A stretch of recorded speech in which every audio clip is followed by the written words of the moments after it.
संतोषी माता व्रत कथा। एक बुढ़िया थी, उसके 7 बेटे थे। 6 कमाने वाले थे, एक निकम्मा था। बुढ़िया माँ 6 बेटों की रसोई बनाती, भोजन कराती और कुछ झूठन बचती वह 7वें को दे देती। परंतु वह बड़ा भोला भाला था, मन में कुछ विचार नहीं करता था। एक दिन वह बहू से बोला, देखो मेरी माँ को मुझ पर कितना प्रेम है। वह बोली, क्यों नहीं, सबका झूठा बचा हुआ जो तुमको खिलाती है। वह बोला, ऐसा नहीं हो सकता है, मैं जब तक आंखों से ना देख लूं मान नहीं सकता। बहू ने हंसकर कहा, देख लोगे तब तो मानोगे।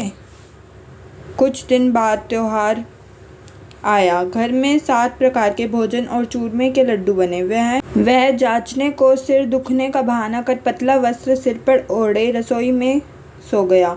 वह कपड़े में से सब देखता रहा। 6 भाई भोजन करने आए। उसने देखा माँ ने उनके लिए सुंदर आसन बिछा नाना प्रकार की रसोई परोसी और आग्रह करके उन्हें जिमाया। वह देखता रहा। 6 भोजन कर उठे, तब माँ ने उनकी झूठी थालियों में से लड्डुओं के टुकड़े उठाकर एक लड्डू बनाया। झूठन साफ कर बुढ़िया माँ ने उसे पुकारा, बेटा 6 भाई भोजन कर गए, अब तू ही बाकी है, उठ, तू कब खाएगा। वह कहने लगा, माँ मुझे भोजन नहीं करना, मैं अब परदेश जा रहा हूँ। माँ ने कहा, कल जाता हो तो आज चला जा। वह बोला, हाँ आज ही जा रहा हूँ। यह कहकर वह घर से निकल गया। चलते समय स्त्री की याद आ गई। वह गौशाला में कंडे ताप रही थी। वहाँ जाकर बोला, दोहा हम जावे परदेस आवेंगे, कुछ काल तुम रहियो, संतोष से धर्म अपनो पाल। वह बोली, जाओ पिया आनंद से हमारो सोच हटाए, राम भरोसे हम रहे, ईश्वर तुम सहाय। 2 निशानी अपनी देख धूरे में धीर, सुधी मति हमारी बिसराइयो, रखियो मन गंभीर। वह बोला, मेरे पास तो कुछ नहीं है, अंगूठी है सो ले और अपनी कुछ निशानी मुझे दे दो। मेरे पास क्या है, यह गोबर भरा हाथ है। यह कहकर उसकी पीठ पर गोबर के हाथ की थाप मार दी। वह चल दिया। चलते चलते दूर देश पहुंचा। वहाँ एक साहूकार की दुकान थी। वहाँ जाकर कहने लगा, भाई मुझे नौकरी पर रख लो। साहूकार को ज़रूरत थी, बोला, रह जा। लड़के ने पूछा, तनख्वाह क्या दोगे। साहूकार ने कहा, काम देकर दाम मिलेगा। साहूकार की नौकरी मिली। वह सुबह 7 बजे से 10 बजे तक नौकरी बजाने लगा। कुछ दिनों में दुकान का सारा लेन देन, हिसाब किताब, ग्राहकों को माल बेचना, सारा काम करने लगा। साहूकार के 7-8 नौकर थे। वे सब चक्कर खाने लगे। यह तो बहुत होशियार बन गया। सेठ ने भी काम देखा और 3 महीने में ही उसे आधे मुनाफे का हिस्सेदार बना लिया। वह कुछ वर्ष में ही नामी सेठ बन गया और मालिक सारा कारोबार उस पर छोड़कर चला गया। अब बहू पर क्या बीती सो सुनो। सास ससुर उसे दुख देने लगे। सारी गृहस्थी का काम करा उसे लकड़ी लेने जंगल में भेजते। इस बीच घर के आटे से जो भूसी निकलती उसकी रोटी बनाकर रख दी जाती और फूटे नारियल की नारली में पानी। इस तरह दिन बीतते रहे। एक दिन वह लकड़ी लेने जा रही थी। रास्ते में बहुत सी स्त्रियों संतोषी माता का व्रत करती दिखाई दी। वह वहाँ खड़ी होकर कथा सुनने लगी और पूछा, बहनों तुम किस देवता का व्रत करती हो और उसके करने से क्या फल मिलता है। इस व्रत को करने की क्या विधि है। यदि तुम अपने इस व्रत का विधान मुझे समझा कर कहोगी तो मैं तुम्हारा बड़ा एहसान मानूंगी। तब उनमें से एक स्त्री बोली, सुनो, यह संतोषी माता की कथा है।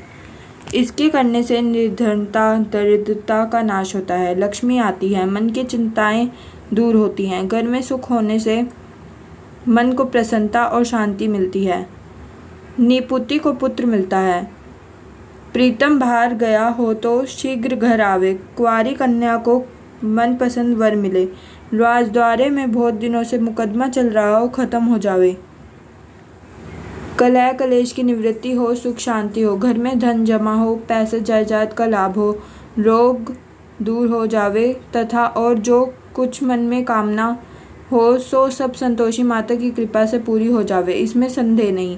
वह पूछने लगी, यह व्रत कैसे किया जाए, यह भी बताओ तो बड़ी कृपा होगी। वह कहने लगी, 1.25 आने का गुड़ चना लेना, इच्छा हो तो 5.25 आने का लेना या 1.25 रुपये का भी, सहूलियत के अनुसार लेवें, बिना परेशानी और श्रद्धा व प्रेम से जितना भी सवाया लेना, प्रत्येक शुक्रवार को निराहार रहकर कथा सुनना, इसके बीच कर्म टूटे नहीं, लगातार नियम पालन करना, सुनने वाला कोई न मिले तो घी का दीपक जला उसके आगे या जल के पात्र को सामने रखकर कथा कहना, परंतु नियम न टूटे।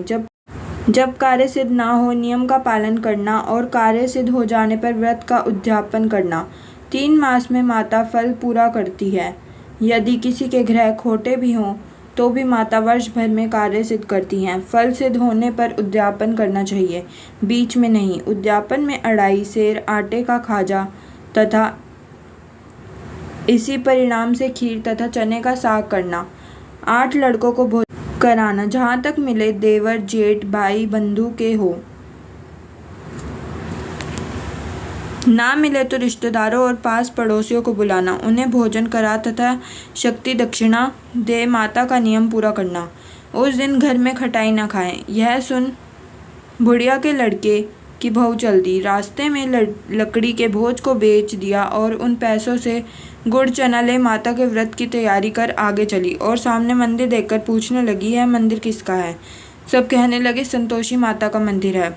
यह सुनकर माता के भी मंदिर में जाकर चरणों में लौटने लगी, दीन हो विनती करने लगी, माँ मैं निपट अज्ञानी हूँ, व्रत के कुछ भी नियम नहीं जानती, मैं दुखी हूँ। हे माता जगत जननी, मेरा दुख दूर कर, मैं तुम्हारी शरण में आई हूँ।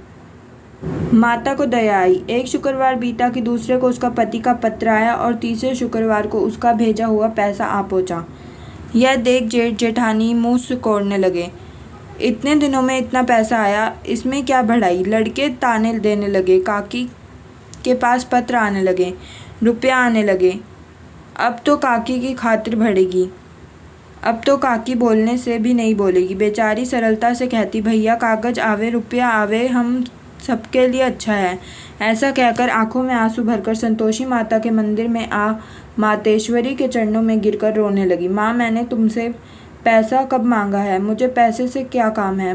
मुझे तो अपने सुहाग से काम है, मैं तो अपने स्वामी के दर्शन मांगती हूँ। तब माता ने प्रसन्न होकर कहा, जा बेटी तेरे स्वामी आवेंगे। यह सुनकर खुशी से बावरी होकर घर में जा काम करने लगी। अब संतोषी माँ विचार करने लगी, इस भोली पुत्री को मैंने कह तो दिया है कि तेरे पति आवेंगे, कैसे? अब वह तो इसे स्वप्न में भी याद नहीं करता, उसे याद दिलाने को मुझे ही जाना पड़ेगा। इस प्रकार माताजी उस बुढ़िया के बेटे के पास जा स्वप्न में प्रकट हो कहने लगी, साहूकार के बेटे सो रहा है या जागता है? वह कहने लगा, माता सोता भी नहीं जागता भी नहीं, कहो क्या आज्ञा है? माँ कहने लगी, तेरे घर बार कुछ है कि नहीं? वह बोला, मेरे पास सब कुछ है, माँ बाप हैं, बहू है, क्या कमी है? माँ बोली, भोले पुत्र तेरी बहू घोर कष्ट उठा रही है, तेरे माँ बाप उसे त्रास दे रहे हैं, वह तेरे लिए तरस रही है, तू उसकी सुध ले। वह बोला, हाँ माताजी यह तो मालूम है, परंतु जाऊँ तो कैसे? परदेश की बात है, लेन देन का कोई हिसाब नहीं, कोई जाने का रास्ता नहीं, आता कैसे चला जाऊँ? माँ कहने लगी, मेरी बात मान, सवेरे नहा धोकर संतोषी माता का नाम ले, घी का दीपक जला, दंडवत कर दुकान पर जा बैठ, देखते देखते सारा लेन देन चुक जाएगा, जमा का माल बिक जाएगा, सांझ होते होते धन की भारी ढेर लग जाएगा। अब सवेरे जल्दी उठ, भाई बंधुओं से सपने की सारी बात कहता है। वह सब उसकी अनसुनी कर दिलगी उठाने लगे। कभी सपना भी सच होता है। एक बूढ़ा बोला, देख भाई मेरी बात मान, इस प्रकार झूठ सच करने के बदले देवता ने जैसा कहा है वैसा ही करने में तेरा क्या जाता है? अब बूढ़े की बात मानकर वह नहा धोकर संतोषी माता को दंडवत घी का दीपक जला दुकान पर जा बैठता है। थोड़ी देर में क्या देखता है कि देने वाले रुपया लाने लगे, लेने वाले हिसाब लेने लगे। कोटे में भरे सामान के खरीदार नकद दाम दे सौदा करने लगे। शाम तक धन का भारी ढेर लग गया। मन में माता का नाम ले चमत्कार देख प्रसन्न हो घर ले जाने के वास्ते गहने कपड़ा सामान खरीदने लगा। यहाँ काम से निपट तुरंत घर को रवाना हुआ। वह बेचारी जंगल में लकड़ी लेने जाती है। लौटते वक्त माताजी के मंदिर में विश्राम करती है। वह तो उसके प्रतिदिन रुकने का जो स्थान ठहरा, धूल उड़ती देख वह माता से पूछती है, हे माँ यह धूल कैसे उड़ रही है? माता कहती है, पुत्री तेरा पति आ रहा है, अब तू ऐसा कर लकड़ियों के 3 बोझ बना ले, एक नदी के किनारे रख और दूसरे मेरे मंदिर पर व तीसरा अपने सिर पर रख। तेरे पति को लकड़ियों का गट्ठर देख मोह पैदा होगा, वह यहाँ रुकेगा, नाश्ता पानी खाकर माँ से मिलने जाएगा। तब तू लकड़ियों का बोझ उठाकर जाना और चौक में गठरी डालकर जोर से आवाज़ लगाना, लो सासू जी लकड़ियों का गट्ठर लो, भूसी की रोटी दो, नारियल के खेपड़े में पानी दो, आज मेहमान कौन आया है, बहुत अच्छा। माता जी से कहकर वह प्रसन्न मन में लकड़ियों के 3 गरल आई, एक नदी के किनारे पर और एक माता जी के मंदिर पर रखा। इतने में मुसाफिर आ पहुंचा। सूखी लकड़ी देख उसकी इच्छा उत्पन्न हुई कि हम यहीं पर विश्राम करें और भोजन बनाकर खा पीकर गांव जाएं। इसी तरह रुककर भोजन बना विश्राम करके गांव को गए, सबको प्रेम से मिला। उसी समय सर पर लकड़ी का गट्ठर लिए वह उतावली सी आती है, लकड़ियों का भारी बोझ आंगन में डालकर जोर से 3 आवाज़ देती है, लो सासू जी लकड़ियों का गट्ठर लो, भूसी की रोटी दो, आज मेहमान कौन आया है। यह सुनकर उसकी सास बाहर आकर अपने दिए हुए कष्टों को भुलाने हेतु कहती है, बहू ऐसा क्यों कहती है, तेरे मालिक ही तो आया है, आ बैठ, मीठा भात खा, भोजन कर, कपड़े गहने पहन। उसकी आवाज़ सुन उसका पति बाहर आता है, अंगूठी देख व्याकुल हो जाता है। माँ से पूछता है, माँ यह कौन है। माँ कहती है, बेटा यह तेरी बहू है, आज 11 वर्ष हो गए जब से तू गया है, तब से सारे गाँव में जानवर की तरह भटकती फिरती है, घर का कामकाज कुछ करती नहीं, 4 पैर आकर खा जाती है। अब तुझे देख भूसी की रोटी और नारियल की खोपड़ी में पानी मांगती है। वह लज्जित हो बोला, ठीक है माँ, मैंने इसे भी देखा है और तुम्हें भी देखा है, अब दूसरे घर की चाबी दो, उसमें रहूँगा। अब माँ बोली, ठीक है बेटा, जैसे तेरी मर्जी हो सो कर। यह कहकर उसने चाबी का गुच्छा पटक दिया। उसने चाबी लेकर दूसरे मकान की 3री मंजिल का कमरा खोल सारा सामान जमाया। एक दिन में राजा के महल जैसे ठाट बाट बन गया। अब क्या था, बहू सुख भोगने लगी। इतने में शुक्रवार आया। उसने अपने पति से कहा, मुझे संतोषी माता के व्रत का उद्यापन करना है। उसका पति बोला, अच्छा खुशी से कर लो। वह उद्यापन की तैयारी करने लगी। जेठानी के लड़कों को भोजन के लिए कहने गई। उन्होंने मंजूर किया, परंतु पीछे से जेठानी ने अपने बच्चों को सिखाया, देखो रे, भोजन के समय सब लोग खटाई मांगना, जिससे उसका उद्यापन पूरा ना हो। लड़के जीमने आए, खीर खाने पेट भर गया, परंतु बाद में खाते ही कहने लगे, हमें खटाई दो, खीर खाना हमें नहीं भाता, देखकर अरुचि होती है। वह कहने लगी, भाई खटाई किसी को नहीं दे सकती, यह तो संतोषी माता का प्रसाद है। लड़के उठ खड़े हुए, बोले पैसा लाओ। बोली बहू कुछ जानती नहीं थी, उसने पैसे दे दिए। लड़का उसी समय हट करके इमली खटाई ले खाने लगे। यह देखकर बहू पर माता जी ने कोप किया। राजा के दूत उसके पति को पकड़कर ले गए। जेठ जेठानी मन माने वचन कहने लगे, लूट लूट कर धन इकट्ठा कर लिया है, अब सब मालूम पड़ जाएगा जब जेल की मार खाएगा। बहू से यह वचन सहने हुए रोते हुई माता जी के मंदिर गई। कहने लगी, हे माता, तुमने क्या किया। हंसा कर अब भक्तों को रुलाने लगी।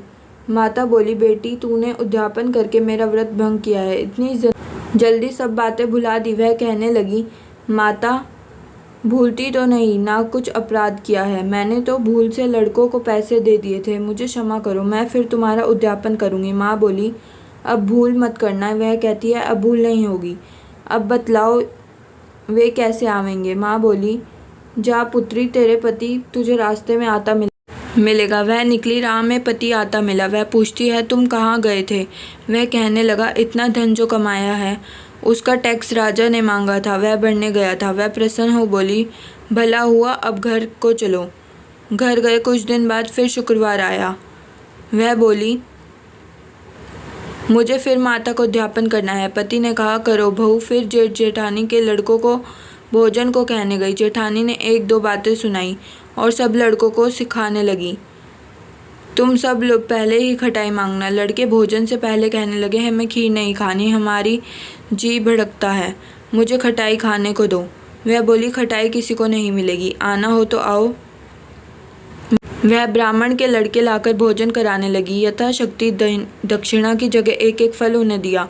संतोषी माता प्रसन्न हुई। माता की कृपा होते ही 9वें मास में उसके चंद्रमा के समान सुंदर पुत्र पुत्र को पाकर प्रतिदिन माता जी के मंदिर को जाने लगी। माता ने सोचा, यह रोज आती है, आज क्यों ना इसके घर चलूं, इसका आसरा देखूं तो सही। यह विचार कर माता ने भयानक रूप बनाया। गुड़ चने से सना मुख, ऊपर सूंड के समान होठ, उस पर मक्खियाँ भिन भिन कर रही थी।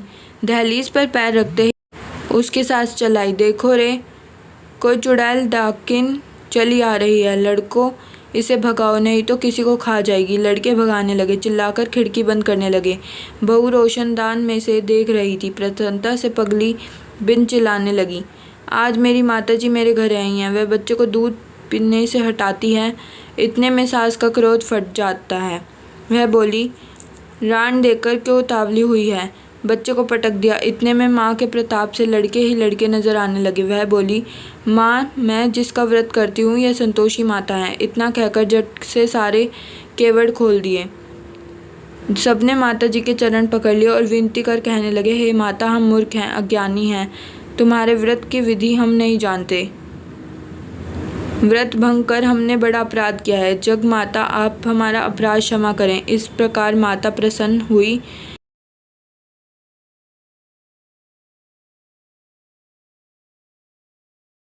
बहू को जैसा फल दिया वैसे माता सबको दे, जो पढ़े उसका मनोरथ पूर्ण हो।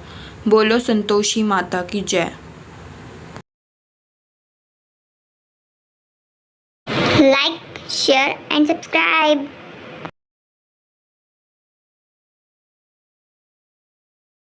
Thanks for watching.